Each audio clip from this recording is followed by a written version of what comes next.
খাবার আইটেম কত খাবার ফ্রুট হ্যাঁ এখান থেকে শুরু।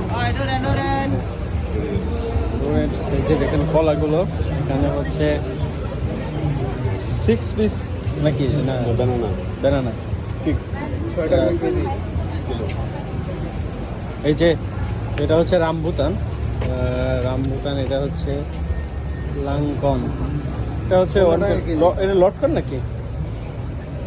আচ্ছা, এই যে আমরা যেটাকে কাটলিচু বলি, এখানে কিন্তু এই যে কাটলিচু আছে, এটা ম্যাঙ্গো স্টিল গাব গাব আছে, অনেক আইটেমের হচ্ছে আম আছে, আর এই যে এটা কি জানি, এটা ড্রাগন ফ্রুট। আচ্ছা, ওই জায়গায় দেখছিলাম 5 স্ট্রবেরি আছে 1 কাপ 5 23, আচ্ছা 23 রিঙ্গিত। দেখছিলাম